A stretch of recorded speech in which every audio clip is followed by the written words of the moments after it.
What is good, y'all? Welcome to the Tap In with God podcast. This is your host, Terrence Alexander.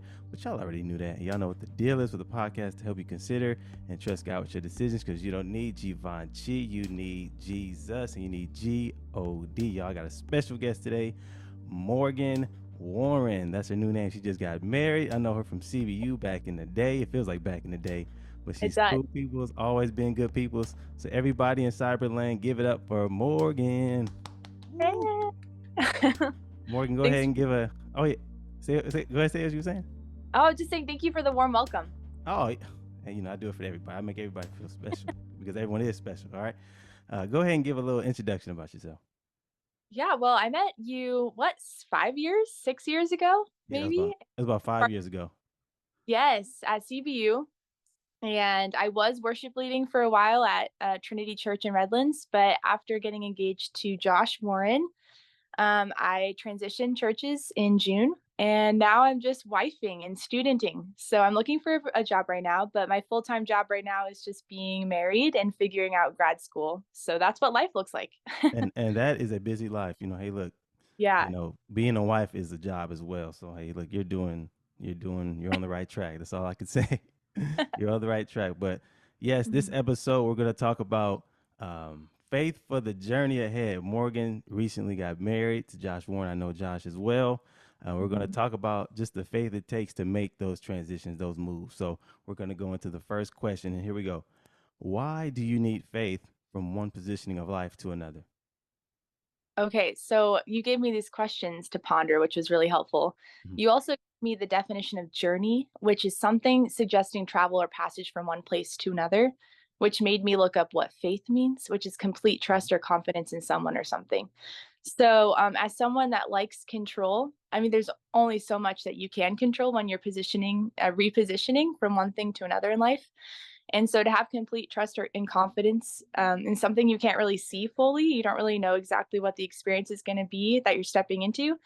Mhm. You really need to have faith, to believe that God is in control, that there's nothing unseen or unknown. And I'm stepping into something that's unknown for me, but completely known to my God.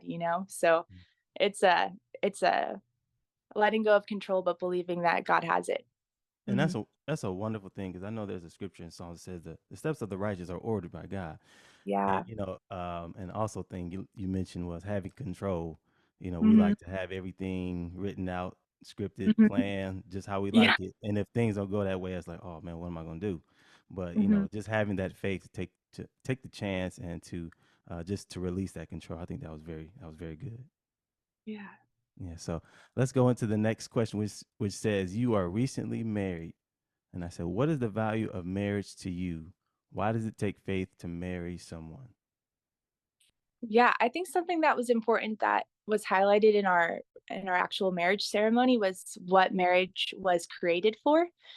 God is in constant community with himself, right? Three in one, and he created man to be in his image, and he created both man and woman.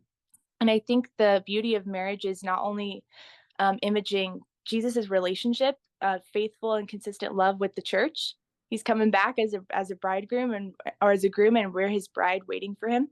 But also, I think men and women together in marriage image God in a beautiful way, a whole image of God. So I think seeing that in marriage and also being challenged about how selfish we can be, and then having someone Mhm. that's there consistently reminding us of the call to love and to die to ourselves and to submit to one another is a beautiful value to learn and a deepening understanding of our relationship with Christ. And just like you said, it's a representation of Christ in His church, and Yeah. there's this the submission goes both ways. And I also love how you mentioned, you're just it's just a reflection of who you are. You're just selfish. You've been single for 20 something years, and now all of a sudden you have to consider somebody else. And if you have Yeah. children, you got to consider your kids now. So Hmm.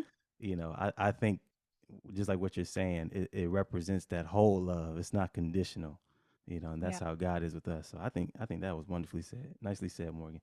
And here we have the last question. We're getting straight to it in this episode. It says, "What have you learned in marriage thus far, and has it increased your faith?"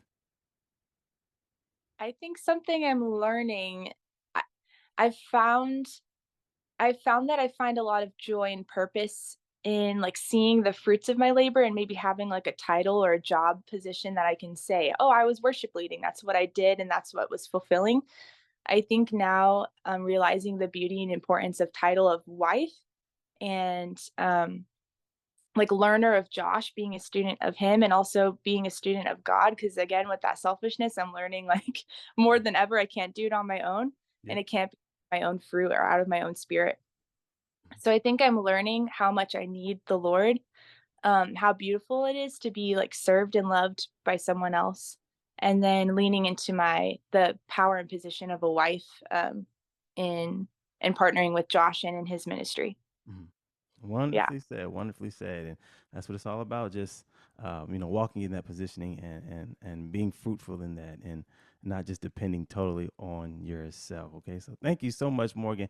I have one special question. One special question. What are you studying these days in school? I'm studying marriage and family therapy, which is coming Wow. in handy. Right, right. You're in the role right now. Yes. Mhm. Yeah. And can I ask you a question actually? Yes, of course. Go ahead. Josh and I have been getting the question of like, what is the most surprising but beautiful thing about marriage? Something you weren't expecting but you're enjoying. Mm, How would you answer that question? the most surprising thing I'm enjoying. Something you weren't expecting. I I know I'm think putting it's I you on think it's kind of put me on blast.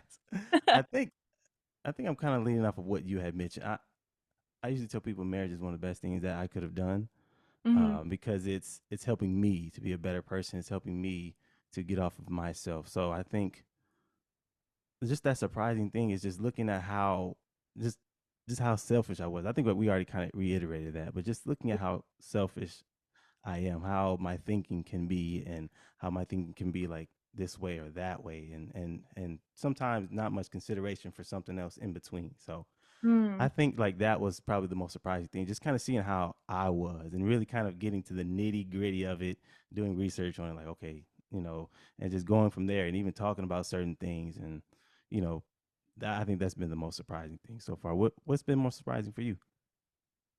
Well, I think aside from the, like, consistent learning of, like, the positives and negatives of myself, Yeah. we Josh, like, knows how to make lattes, and we got an espresso machine off of our registry, which was a huge blessing, and so he makes lattes for us every morning, Hmm. which I wasn't expecting, but it's just been, like, a fun, unexpected thing in marriage.